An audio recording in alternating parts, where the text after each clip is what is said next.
क्या भाई, अभी भी नहीं पढ़ना है? अब तो हमारे बिहार में सरकार का गठन भी हो गया है। चुनाव बीत गए, नई सरकार आ गई और मेरे प्यारे बाबू तुम्हारा एग्जाम भी आने वाला है। कब पढ़ने का विचार कर रहे हो? क्या इस साल पढ़ाई कर पाओगे या अपने सपने को बर्बाद होते हुए अपनी आंखों से तुम्हें देखना है? बहुत टाइम खराब कर लिया है, अब तुम अपने टाइम को खराब नहीं कर सकते हो। यही वो समय है मेरे दोस्तों जब तुम्हें जगना होगा, जागृत होना होगा और अपने एग्जामिनेशन के लिए तत्पर होना पड़ेगा मेरे दोस्त। अब आप लोग बहुत दिन तक वेट नहीं कर सकते हैं कि कोई आएगा, कुच्चू मुच्चू करेगा, प्यार करेगा, बाबू पढ़ लो। हो गया भाई, तुम ऑलरेडी अपने काफी टाइम खराब करते चले आए हो, अब यहाँ से तुम टाइम नहीं खराब कर सकते हो। तो आज मैं आप लोग को अगले 45 दिनों तक कैसे पढ़ना है, और मैं ये बात बड़े भाई होने की हैसियत से तुमको डांट के बोलूंगा, क्योंकि मैं तुम्हारे लिए कंसर्न हूँ।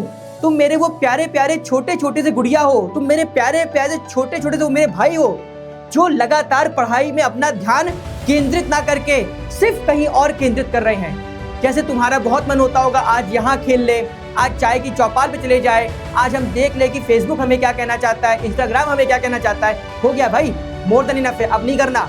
अब यहाँ से 45 दिन तक सिर्फ तुम्हें पढ़ाई करनी है और पढ़ कर के अपने सपने को साकार करना है। क्या तुम नहीं चाहते हो कि बिहार के स्टेट टॉपर तुम बन जाओ, कि तुम्हें बिहार का स्टेट टॉपर बनते देख तुम्हारे माता पिता भी गर्व से कह सके कि आज मेरे लाल ने मेरा सीना चौड़ा कर दिया और वो बिहार में आज स्टेट टॉप कर रहा है?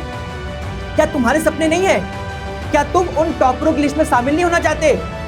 तुम्हें होना पड़ेगा भाई।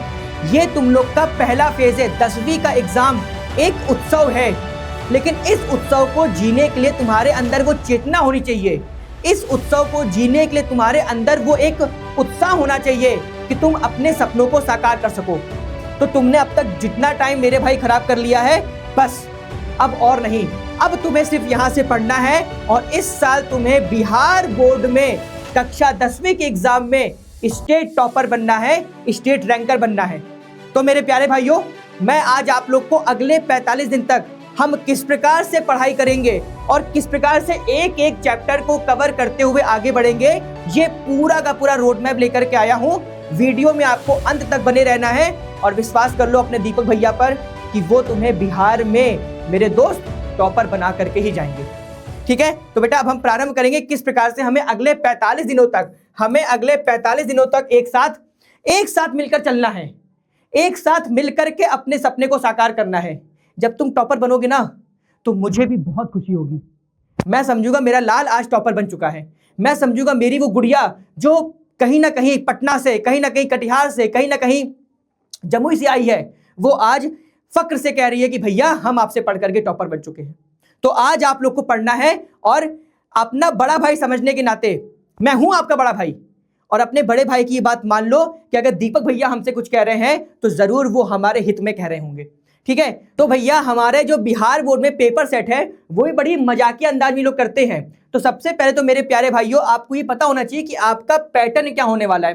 तो आपको ये बात पता है ना कि 50% आपका ऑब्जेक्टिव आता है मेरे भाई और 50% आपका सब्जेक्टिव आता है ना। अब करना कितना होता है? 2 गुना करना होता है। जैसे मान लीजिए 40 बनाना है तो 80 आपको क्वेश्चन दिए जाएंगे, मतलब इन 80 में से आपको 40 क्वेश्चन बनाना है ना। और ऐसा ही मेरे भाई क्या होगा, आपका सब्जेक्टिव के साथ भी होगा। लेकिन सबसे पहले जब आपको पैटर्न क्लियर होगा ना मेरे भाई, तो आपको फिर प्रॉब्लम नहीं होगी अपने किसी भी क्वेश्चन को करने में। वो सब मैं बताऊंगा आपको कैसे क्या करना है। मतलब आपकी जो MCQ वाले क्वेश्चन आते हैं ये भी मैं आपको पूरा कंप्लीट कराऊंगा, और जितने भी आपके सब्जेक्टिव क्वेश्चन आते हैं, चाहे वो आपके लघु उत्तरी में आए, चाहे वो आपके दीर्घ उत्तरी में आए, ये बात मान के चलिए मैं आपको ये सारी तैयारी अपने सामाजिक विज्ञान में करवाने वाला हूं। मतलब मैंने अगर आपका हाथ पकड़ लिया है तो मैं आपका हाथ छोड़ूंगा नहीं।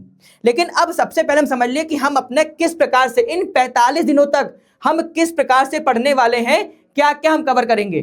तो सब कुछ कवर करेंगे। जितना आपका सिलेबस है ना मेरे दोस्त, एक भी सिलेबस आपका छूटेगा नहीं। मैं सब कुछ कवर करूंगा, मतलब आपको 56 भोग परोस के दूंगा, बस आपको खाना है। आइए देख लेते हैं। अब जैसे कि आपका पहला चैप्टर है यूरोप में राष्ट्रवाद का उदय, है ना, इस पर हम लोग चर्चाएं करेंगे अपनी, है ना। समाजवाद और साम्यवाद हम ये पढ़ेंगे। फिर आपका अध्याय नंबर 3 आता है हिंद चीन में राष्ट्रीय आंदोलन, हम इस पर चर्चा करेंगे। बहुत इंटरेस्टिंग है यार ये चैप्टर, मतलब आप बहुत, मैं आपको बताऊं, ये बहुत इंटरेस्टिंग, आपको बहुत मजा आने वाला है ना। भारत में राष्ट्रवाद मोस्ट इंपॉर्टेंट है ना, भारत में राष्ट्रवाद मोस्ट इंपॉर्टेंट है, इसको आप पढ़िएगा। अर्थव्यवस्था और जीविका, शहरीकरण और शहरी जीवन, व्यापार और भूमंडलीकरण, और प्रेस संस्कृति और राष्ट्रवाद। हम ये कंप्लीट सिलेबस यहाँ पर पूरा करेंगे इन 45 दिनों में। आपको कुछ भी एक्स्ट्रा पढ़ने की आवश्यकता नहीं होगी, जो मैं पढ़ा दूंगा वही अंतिम सत्य मान करके पढ़ना, ठीक है। अब अगर हम मेरे भाई अपने भूगोल की बात करें, अब मेरे भाई अगर मैं भूगोल की बात करूं, है ना, तो अध्याय नंबर 1 भारत संसाधन और उसका उपयोग, है ना, भारत संसाधन एवं उपयोग। तो भाई ये भी आपका स्टार वाला है, ये भी मेरे भाई आपका स्टार चैप्टर है, जहां से आपके क्वेश्चन लगातार बनते हैं। अब यही पर हम क्या पढ़ेंगे, तो प्राकृतिक संसाधन पढ़ेंगे, है ना, जल संसाधन पढ़ेंगे, वाटर रिसोर्सेज क्वेश्चन बनता है यहाँ से, वन और प्राणी संसाधन पढ़ेंगे, खनिज संसाधन पढ़ेंगे, है ना, कि कौन कौन से खनिज हमको मिलते हैं, सब कुछ व्यवस्था होगी, शक्ति और ऊर्जा के संसाधन पढ़ेंगे, है ना। फिर अपना आएगा अध्याय नंबर 2 कृषि एग्रीकल्चर पढ़ेंगे, है ना, निर्माण उद्योग पढ़ेंगे, परिवहन संचार और व्यापार पढ़ेंगे, स्टार लगा लो, है ना, बिहार की कृषि और वन संसाधन पढ़ेंगे, है ना। फिर इसमें क्या पढ़ेंगे, खनिज एवं ऊर्जा संसाधन, उद्योग एवं परिवहन, जनसंख्या और नगरीकरण। फिर अध्याय 6 में हम लोग क्या पढ़ेंगे, तो हम लोग यहाँ पर मानचित्र का अध्ययन कर रहे होंगे, मतलब संपूर्णता के साथ मेरे भाई अध्ययन होगा, परेशान होने की आवश्यकता नहीं है। यदि आप हमसे जुड़ रहे हैं इन 45 दिनों में, तो आपको कतई परेशान होने की आवश्यकता नहीं है। अब अगर मैं मेरे भाई यहाँ पर बात करूं आपके नागरिक शास्त्र में, तो भैया लोकतंत्र में सत्ता की साझेदारी, स्टार लगा लो, क्वेश्चन बनता है। सत्ता में साझेदारी और कार्यप्रणाली, यहां से भी आपका मेरे भाई क्या होता है, क्वेश्चन पूछा जाता है। फिर लोकतंत्र प्रतिस्पर्धा एवं संघर्ष, है ना, लोकतंत्र की उपलब्धियां और लोकतंत्र की चुनौतियां, इस पर स्टार लगा लो, क्योंकि यहां से भी आपके क्वेश्चन पूछे जाते हैं ना, यहां से मेरे भाई क्या होता है, आपके क्वेश्चन पूछे जाते हैं। मतलब सब कुछ, मतलब मैं ये आपसे कहना चाहता हूं कि यदि आप हमसे इन 45 दिन में कनेक्ट रहते हैं, तो आपका वो अध्ययन हो जाएगा जिससे आपको अपने बोर्ड एग्जामिनेशन में डरने की आवश्यकता नहीं है। और डरने की बात क्या है, जब हम आपके साथ खड़े हैं भाई, डरना क्यों है, हम सब साथ में मिलकर के चलेंगे, लेकिन अपने टाइम को यूटिलाइज करना है। डरना नहीं है, लेकिन टाइम को आपको यूटिलाइज करना है, टाइम को आपका अपना सदुपयोग करना है ना। अब अगर हम अर्थशास्त्र की बात करते हैं, अगर मैं यहां पर आपसे अर्थशास्त्र की बात करूं मेरे भाई, तो अर्थव्यवस्था और इसके विकास का इतिहास, स्टार लगा लो, क्वेश्चन बनता है। राज्य और राष्ट्रीय आय, यहां से मेरे भाई क्या होता है, आपका क्वेश्चन पूछा जाता है। मुद्रा, बचत और साख, हम इसे भी कंप्लीट करेंगे। हमारी वित्तीय संस्थाएं, रोजगार एवं सेवाएं, वैश्वीकरण और उपभोक्ता जागरण और संरक्षण, है ना। तो यहां जहां पर मैं स्टार लगा रहा हूं, यहां से आपके क्वेश्चन पूछे जाते हैं। अंत में मेरे भाई आपको जो पढ़ना है, वो आपको पढ़ना मेरे भाई क्या, आपदा प्रबंधन। बिहार की भूमि से हो ना, तो कोसी नदी का बाढ़ सबको पता है ना, बिहार का शोक कहा जाता है किसको, कोसी नदी को। तो ये तो आपको पढ़ना ही पड़ेगा। अब आप उस क्षेत्र से आते हैं जहां पर आपको ये आपदा प्रबंधन पढ़ना ही पड़ेगा, क्योंकि क्षेत्र ऐसा है, जैसा क्षेत्र होगा वहां के आपको कुछ ना कुछ रीजनल चीजें पढ़नी पड़ेगी। तो टेंशन किस बात की, हम तो खुद बिहारी है ना, सब पढ़ लेंगे भाई, क्या पूछेगा, जो पूछेगा सब पढ़ के जाएंगे, और इस बार फोड़ के आएंगे पेपर हुआ में। कैसे हम नहीं फोड़ेंगे, हम सब कुछ फोड़ेंगे, परेशान नहीं होना है, ठीक है। आइए देखिए, तो प्राकृतिक आपदा एक परिचय, है ना, प्राकृतिक आपदा में प्रबंधन, बाढ़, प्राकृतिक आपदा प्रबंधन, भूकंप और सुनामी क्या होती है, ये सब पढ़ेंगे। जीवन रक्षक, आकस्मिक प्रबंधन, आपदा काल में वैकल्पिक संचार व्यवस्था, और आपदा और सहअस्तित्व, मतलब हम ये सब कंप्लीट करने वाले हैं, कुछ भी छोड़ेंगे नहीं। जब तक तोड़ेंगे नहीं तब तक छोड़ेंगे नहीं, बस साथ बने रहिएगा हमारे, टेंशन मत लीजिएगा, टेंशन नहीं लेने हैं, टेंशन देना है हमको मन लगा के पढ़ना है, ईमानदारी से पढ़ना है, सिलेबस कंप्लीट करना है, और पेपर में जाके फोड़ के आना है, इससे ज्यादा और कुछ नहीं करना है। टेंशन फ्री रहेंगे, बहुत अच्छा करेंगे। लेकिन मैं अभी भी आपसे कहूंगा मेरे भाई, समय खराब नहीं करेंगे। अब वो समय नहीं है कि हम इधर उधर का काम करें, पढ़ना है सिर्फ। अब देखिए, जैसे आपको ये बात बहुत अच्छे से पता होगी ना कि मार्किंग पैटर्न क्या होता है हमारे में, हमारे इस बोर्ड एग्जाम में जो हम देने वाले कक्षा 10वीं का, उसका मार्किंग पैटर्न क्या है। तो सबको पता है कि टोटल आपसे 80 प्रश्न पूछे जाएंगे, जिसमें से आपको 40 करने हैं, मतलब हर एमसीक्यू आपका 1 नंबर का होगा। जो आपका बहुविकल्पी है ना, वो आपका 1 नंबर का होगा। तो आपको 80 में 40 करने हैं और चिल मारना है, टेंशन नहीं लेना है। फिर अगर हम आपके लघुत्तरी की बात करेंगे, तो इसमें इतिहास, भूगोल, यहाँ से 6-6 नंबर के क्वेश्चन आएंगे, आपको 3-3 करने हैं, है ना। राजनीति शास्त्र, अर्थशास्त्र और आपदा प्रबंधन यहाँ से 4-4 पूछे जाएंगे और आपको 2 करने हैं। इस प्रकार से आपको यहाँ पर लघुत्तरी में करना है। और सेम बात अगर हम करेंगे तो दीर्घ उत्तरी की, इतिहास, भूगोल, राजनीति शास्त्र और अर्थशास्त्र, यहाँ से आपके मेरे भाई 2-2 क्वेश्चन पूछे जाते हैं, 4-4 नंबर के हैं, और 1-1 आपको यहाँ पर करना है। तो ये आपकी पूरी मार्किंग पैटर्न है, और इस प्रकार से आपको क्या करना है, लगातार पढ़ते हुए चले जाना है, मतलब पढ़ाई नहीं छोड़नी है। पैटर्न समझ लेंगे, सिलेबस समझ लेंगे, लेकिन अंतोगत्वा पढ़ना आपको ही होगा। अब देखिए, एक बात आती है कि आखिर हमारे में क्या सरल है और क्या कठिन है। एक्चुअली क्या है ना कि आप लोग की थोड़ी सी एक आदत है। आदत क्या है कि भैया अगर बहुविकल्पी आ गया, अरे वाह रे वाह, क्या करना है, तुक्का ही तो मारना है। जय माता दी, ए का ए, जय माता दी, दो का सी, है ना। तो ये बताइए एमसीक्यू जो होते हैं वो आपके लिए हो जाते हैं सरल, लेकिन जैसी बात आती है भैया लिखने की, जैसी बात आती है सब्जेक्टिव की, प्राण सूख जाते हैं। अब लिखें कैसे, लिखने की प्रैक्टिस तो होती नहीं है, तो आपके वो लिखने की प्रैक्टिस कराने की जिम्मेवारी आपके यहां पर खड़े हुए दीपक भैया ले रहे हैं। ये नेक्स्ट टॉपर्स का जो बिहार बोर्ड का आपका ये जो बैच है, ये आपके लिखने की तैयारी कराएगा। हम सब कुछ आपको देने वाले हैं, है ना। कैसे कैसे आपका हम पूरा पूरा सिलेबस कवर करेंगे, इसका पूरा रोड मैप है। ऐसा नहीं है कि अपन बस वही बोल रहे हैं, जो बोल रहे हैं वो आपको यहां पर कंप्लीट देंगे भी, बहुविकल्पी भी आपको देंगे, उसके साथ साथ आपको सब्जेक्टिव क्वेश्चन भी देंगे, लघु उत्तरी और दीर्घ उत्तरी, ताकि आपकी तैयारी एक्सट्रीम लेवल की हो, उस अपर क्लास तक की हो कि आपको टेंशन लेने की आवश्यकता ना हो जब आप बोर्ड का पेपर देने जाओ, है ना। हम एक एक चैप्टर कवर करेंगे, जितनी लाइव क्लासेस हैं आपको मिलेगी, लाइव क्लासेस मिलेंगी, हम वो लाइव क्लासेस करेंगे।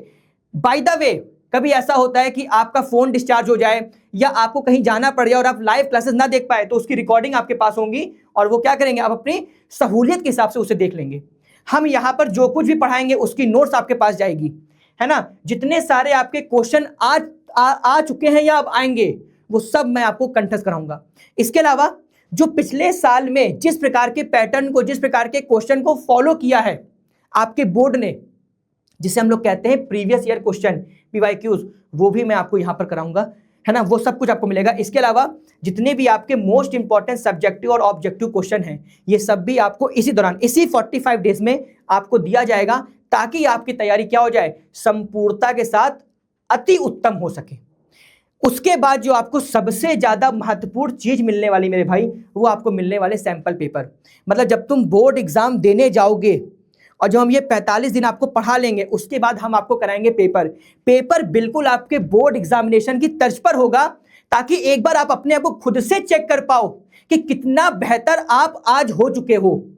पेपर के पहले आपको ये हम सारे पेपर करा देंगे, जितने भी आपके पेपर हम करा सकते हैं हम उतने आपको कराएंगे, चाहे वो 5 हो, 6 हो, 7 हो। मतलब कहने का ये है कि बिहार का हर एक मेरा गुड़िया, मेरी हर एक गुड़िया, मेरा हर एक भाई, हम उसको इतना ज्यादा पढ़ा दें कि भैया जब वो बोर्ड एग्जाम में बैठे तो उसे प्रॉब्लम ना हो, वो यहां पर ये ना सोचे काश मैंने ये पढ़ लिया होता, काश मैंने ये क्वेश्चन कर लिया होता। ये काश वगैरह का यूज नहीं करना है, बस हमें पढ़ना है, ईमानदारी रखनी है, पढ़ करके अपने सपने को साकार करना है और पढ़ करके अपने अच्छे तरीके से जितना हम बेटर कर सकते हैं उतना करना है।